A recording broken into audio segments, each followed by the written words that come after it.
नाज बलोच साहब, आपसे डिबेट का आगाज करना चाहता हूँ। नए टैक्सेस लग गए हैं, ये बड़े मुश्किल फैसले हैं। पहले बिजली पेट्रोल की कीमतों का बढ़ना और अब जो है वो इन टैक्सेस का लगाया जाना।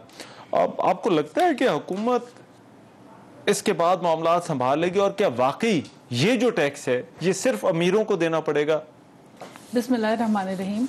रहमान, देखें, डेफिनेटली ये कोई एक आइडियल सिचुएशन और आइडियल सर्कमस्टांसेस नहीं हैं। जिस वक्त हुकूमत हमें मिली उस वक्त बहुत ज़्यादा क्रिटिकल हालात थे। इकोनॉमिक क्राइसिस जो है वो अपने उरूज पे था। या तो मुल्क बैंक्रप्सी की तरफ लेके जाएं या मुल्क को बैंक्रप्सी से बचाएं। ये दो चीज़ें हमारे सामने हैं। अगर तो हम दोबारा कर्जों के बोझ तले आवाम को दबाना चाहते हैं तो है वो जो कचकोल जिसको तोड़ना था उसको अगर फिर फैलाना चाहते हैं तो फिर तो जूं का तूं जैसे चल रहे थे वैसे ही चलते रहें, लेकिन उसका खमियाजा अवाम फिर आगे आने वाले वक्तों में अवाम के ऊपर बहुत बड़ा बोझ होगा।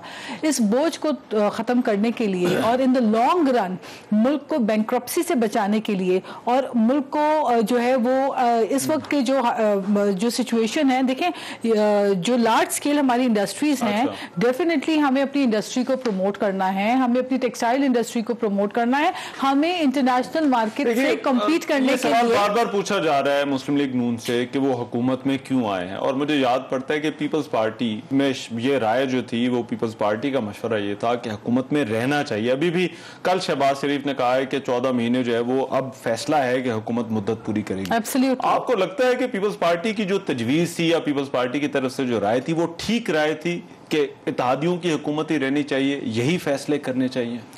देखें, इस बात में कोई शक नहीं है कि अगर आज की हमारी हुकूमत इत्तेहादियों के ऊपर मबनी है तो इससे पहले वाली हुकूमत भी इत्तेहादियों के ही रहमो करम पर थी।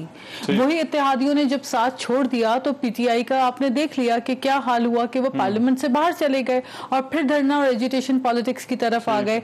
तो मैं समझती हूँ कि इस वक्त पार्लियामेंट में जो हुकूमत मौजूद है, इस हुकूमत की जिम्मेदारी है और वो अपनी इस रिस्पॉन्सिबिलिटी को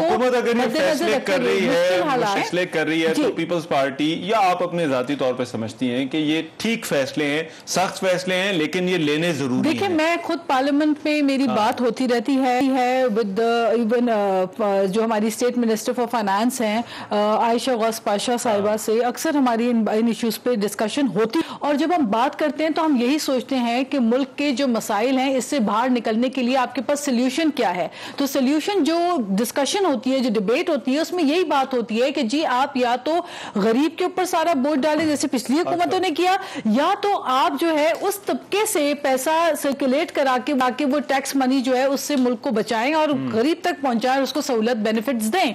क्योंकि देखें, बात यह है कि किसी भी मुल्क में हम चले जाते, इवन जिस वेस्ट की डेमोक्रेसी की पिछली हुकूमत अक्सर मिसालें दिया करती थी, तो वहां पे भी टैक्स का एक मैकेनिज्म है। ये नहीं होता कि चूंकि चंद बड़ा ऐसा तबका या माफिया जिसको हम कहते हैं वो खुद चूंकि पार्लियामेंट में बड़े ओहदों पे बैठते हैं